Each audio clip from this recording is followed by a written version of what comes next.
Le savoir sans frontières, c'est le slogan choisi par cette école ESHOP Sherbrooke Academy de Guinée, une école supérieure de commerce et de management qui a vu jour en Guinée depuis 2010. Nous sommes à présent dans cette école pour observer les dispositifs mis en place par les autorités pour faire face à cette pandémie que j'appelle l'ennemi commun. Bonjour à tous les fidèles téléspectateurs de cette chaîne jeune. Vous êtes dans votre émission La Ligue contre Covid-19. Tout le plaisir quand même est pour moi de vous servir dans cette émission. Bienvenue à tous et à toutes.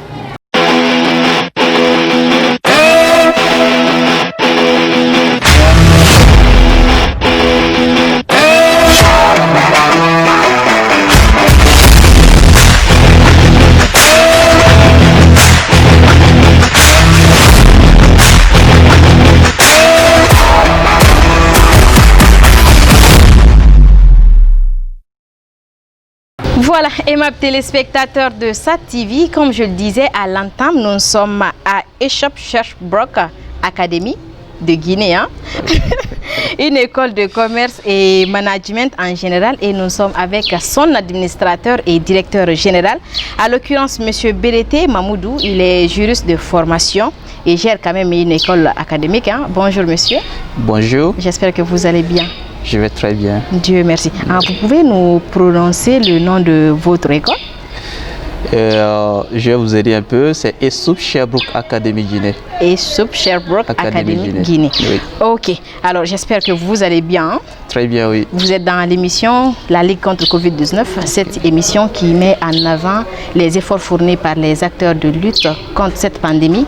Il faut reconnaître que depuis qu'on a été touché par la pandémie et surtout avec la nouvelle de la fermeture des écoles, ça n'a pas été facile, surtout pour vous les directeurs d'école. Mais moi, j'aimerais savoir comment vous avez géré la situation. Bon, effectivement, la crise, bien qu'elle a été annoncée, nous n'avons pas trop été pris à l'improviste par rapport aux autres pays. Parce que depuis fin 2019 déjà, on entendait de cette crise-là. Et tout État ou toute institution sérieuse a essayé de prendre des dispositions pour éviter le cas où le pays serait touché, de limiter un peu les dégâts. Donc c'est ce qui a été un peu notre cas. Mais au-delà de tout cela, ça nous a affecté, il faut le reconnaître. Et tout de suite, nous avons essayé de se disposer des dispositions ou des moyens qui pouvaient nous permettre de poursuivre des cours, même étant à la maison. Mais ce qu'il faut reconnaître, nous nous sommes conformés aux mesures de l'état d'urgence sanitaire qui s'appliquent à tout le monde, sans exclusion. Mais en tant qu'institution, 4 mois d'arrêt de cours, c'est trop pour nous. Et tout de suite, les 2 mois qui ont suivi, nous sommes mis à la recherche d'une plateforme qui nous permettrait de surmonter un peu, d'atténuer un peu les effets de l'arrêt des cours. Ok. Alors, avec plus de 165 effectifs, comment vous faites maintenant avec cette nouvelle de reprise des cours? Comment vous faites pour non seulement limiter la pandémie à l'école ici? D'accord. Et je voudrais un peu recadrer 165 effectifs, effectivement, mais c'est réparti en 3 catégories de. Oui, on va revenir sur ça. Et c'est ce qui aussi permet de s'assurer qu'ils ne viennent pas au même moment. Ok. D'accord. Nous avons une première catégorie qui vient dans la semaine de lundi au vendredi, de 8h jusqu'à 16h30. Nous avons une deuxième catégorie qui vient de lundi au jeudi, de 17h à 19h. Ça, c'est ceux qui viennent pour des certificats d'aptitude professionnelle. Et la première catégorie, c'est les licences et des BTS. Alors, pour le moment, monsieur, on laisse les catégories. Voilà, et la dernière catégorie, ça, c'est le week-end, des masters professionnels. Donc, ça, c'est les samedis et dimanches. Donc, voilà un peu comment sont répartis les 165. Mais nous arrivons quand même à bien gérer avec les dispositions sanitaires que nous avons mis en place, notamment la sensibilisation, parce qu'il faut sensibiliser à tous les niveaux. Avant le démarrage, on travaille beaucoup sur ça à travers nos différents canaux de communication avec nos étudiants, et y compris aussi avec des formateurs. Et au-delà de ça, il y a un message de prévention que vous allez voir partout où vous êtes dans nos locaux ici, qui interpellent des gens que le virus est encore parmi nous. Il faut qu'on reste très vigilant. Et au-delà de ça, il y a le dispositif de lavage régulier des mains qui est de rigueur à l'entrée d'ailleurs de l'institution. Et aussi, lorsque vous sortez, vous êtes interpellé par l'agent de sécurité pour que vous nettoyez les mains. Et aussi, il y a le port obligatoire du masque dans le local, en classe, tout comme dans l'enceinte de l'institution. Donc cela aussi est de rigueur. Donc voilà en gros comment nous nous sommes préparés à cela.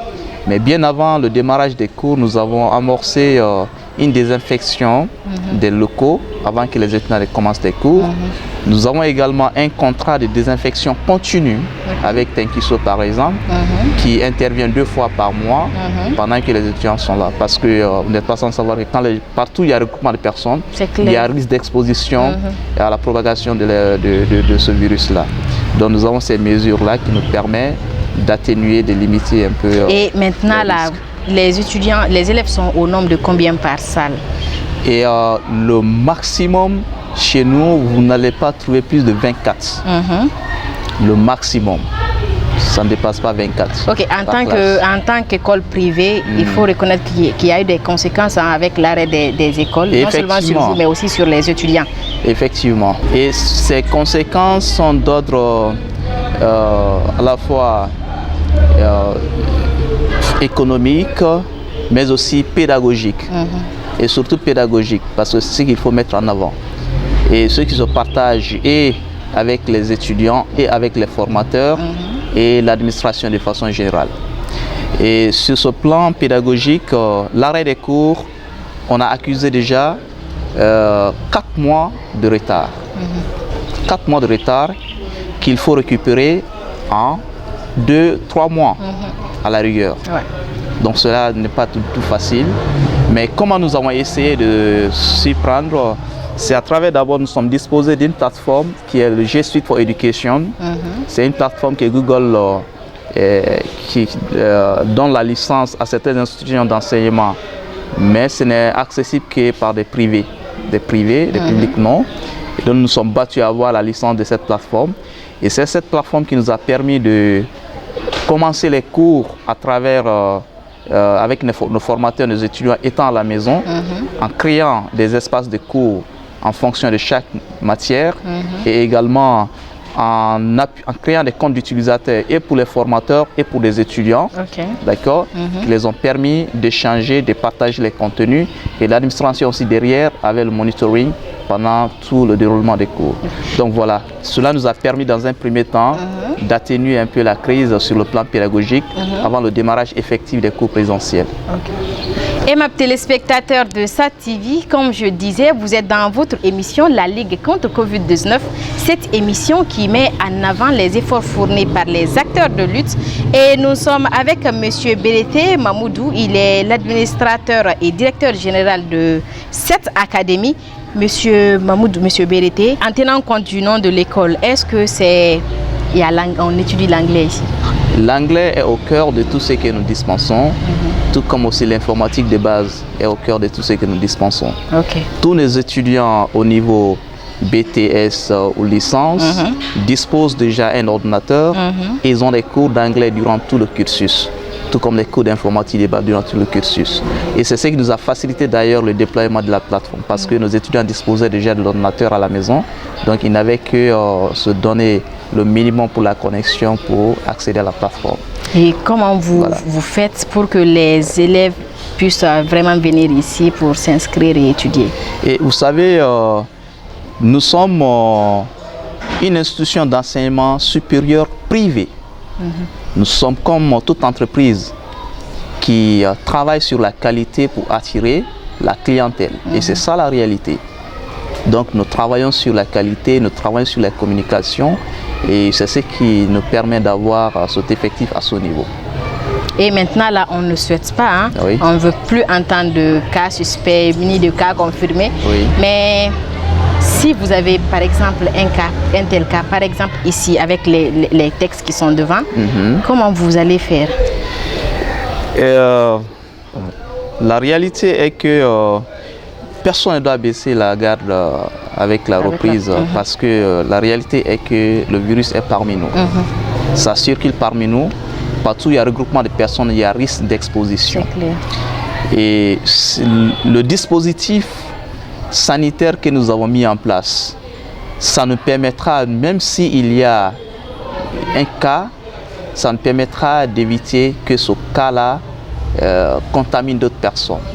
Parce que si les gens se lavent les mains à l'entrée, normalement, s'ils maintiennent le masque pendant qu'ils sont en classe ou dans le locaux, et si la distanciation minimale elle est respectée pendant leur présence ici, même si c'est une personne qui est détectée positive, on a la chance de ne pas avoir d'autres personnes infectées du fait de la seule personne. Parce que c'est des mesures barrières. Et si ces mesures barrières sont observées, là, il y a la chance de ne pas avoir d'autres cas parmi nous. Mais le cas où il y aurait un cas, dans ce sens, la gestion, elle est simple.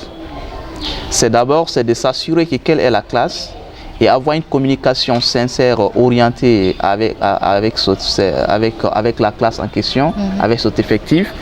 Et au-delà de ça, observer, les maintenir à la maison pendant 2 semaines, même si nous respectons ces mesures barrières, il serait quand même judicieux de les maintenir à la maison pendant 2 semaines. S'il n'y a pas d'autres personnes qui manifesteraient les symptômes de la pandémie. Okay. Donc, nous avons constaté avec assez d'écoles privées, là où il y a eu des problèmes avec les enseignants, comment leur payer, vu qu'il n'y avait pas cours, des trucs comme ça. Est-ce que vous avez eu aussi ce genre de problème? Et je suivais fréquemment des interventions à cet effet, mais il ne faut pas confondre des écoles d'enseignement préuniversitaires et des écoles d'enseignement supérieur. C'est 2 cas différents. C'est clair. Et nous n'avons pas le même effectif en termes d'enseignants. Et ils ont souvent des permanents. Nous n'avons pas autant de permanents. C'est des contractuels, c'est par cours. Il y a quelques rares permanents, mais ce n'est pas à ce niveau. Donc nous n'avons pas eu de difficultés à ce niveau. Et ce qu'il faut quand même reconnaître, ceux qui n'avaient pas avancé dans le déroulement de leur programme à un certain niveau, on ne pouvait pas les payer. Là, ils ont été très aussi compréhensifs. Ils nous ont accompagnés dans ce sens. Mais tous ceux qui avaient bouclé des cours avant l'arrêt des cours chez nous, ils ont été régularisés. Donc nous n'avons pas eu ce problème-là. Et le personnel aussi, nous avons fait des efforts à ce niveau, qui a été maintenu pendant toute cette période d'arrêt de cours, et, y compris le service de sécurité, donc le service minimum que nous avons juste maintenu vu qu'il n'y avait plus d'engouement. Sinon le reste, ça s'est bien passé et nos enseignants nous ont beaucoup accompagnés. Il faut reconnaître ça. Dieu merci. C'est bien d'être reconnaissant envers eux parce que, ok, nous sommes à la fin de l'émission. Votre dernier mot. Ok, en tant que responsable d'une institution de formation, la reprise des cours, il faut reconnaître que ça va avec le risque de reprise de l'évolution de la pandémie si des mesures barrières ne sont pas observées.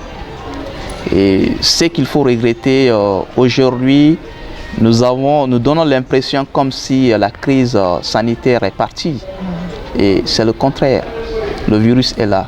Il faudrait que les gens se rendent compte à chaque instant que nous avons encore ce virus parmi nous. Et nous devons continuer à observer ces mesures, même si nous reprenons nos activités. Cela est fondamental. Et observer ces mesures, nous ne faisons pas pour celui qui nous demande d'observer ces mesures-là. Chacun fait cela pour soi-même. Et lorsque vous protégez vos familles, vous protégez vos proches. Donc cela est fondamental, c'est le message que je voulais ajouter.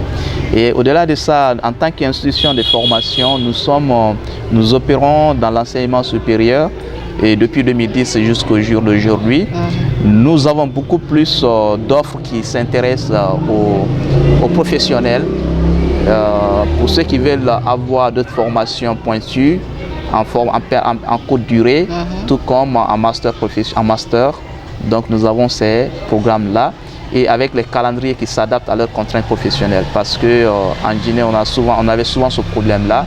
Il y a des offres de formation, mais celui à qui est destinée l'offre de formation n'arrive pas à concilier, c'est-à-dire celui qui propose l'offre n'arrive pas à concilier son offre aux contraintes professionnelles du potentiel client. Okay. C'est ce que nous avons su faire depuis que nous existons, ce qui fait que nous avons beaucoup plus de professionnels parmi nos auditeurs que d'étudiants habituels. Okay. Donc, alors, nous avons aussi des très bons programmes de formation pour ceux qui n'ont pas eu forcément le bac, mais qui souhaitent faire une formation professionnelle. Donc il y a beaucoup d'options à ce niveau. Et ceux qui ont aussi le bac, Sherbrooke est le très bon endroit pour eux de continuer. Vous pouvez commencer la formation ici et terminer dans nos centres au Maroc. Et il y a beaucoup d'exemples ici qui opèrent dans les institutions qui sont produits de Sherbrooke, Guinée ou de Maroc. Avant de finir avec l'émission, j'ai constaté avec vous que vous êtes avec votre bac Tigel. Oui. Je ne sais pas si c'était pour un message ou... Et il est important d'amener les gens à se rappeler que nous vivons une période de crise sanitaire. C'est pourquoi il ne faut pas se séparer de ces dispositifs-là. Et c'est un peu le message. Pendant qu'on communique sur ça, et même sur d'autres sujets, il est important de mettre cela en avant. Et ça, c'est un. Et deuxième chose, ce qui m'amène surtout avec ce bac Tigel dont je dispose, c'est le fait que ça provient d'une institution d'enseignement supérieur guinéen. Le laboratoire d'une institution d'enseignement supérieur guinéen. Fait en Guinée. Ouais. Et là, cela est très important. Il faut encourager la recherche. Et voilà. Donc, ce qui fait que je suis beaucoup attaché à cela. Aimables téléspectateurs de SAT-TV, nous sommes à la fin de votre émission La Ligue contre Covid-19. En tout cas, tout le plaisir était pour moi de vous servir. On était avec M. Bérété Mamoudou. Il est l'administrateur et directeur général de cette école.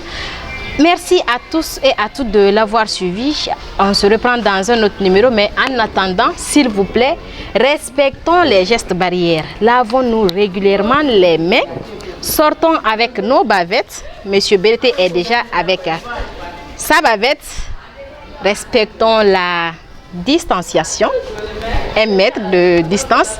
Merci à tous et à toutes de l'avoir suivi. N'oubliez pas que nous avons notre ennemi en commun.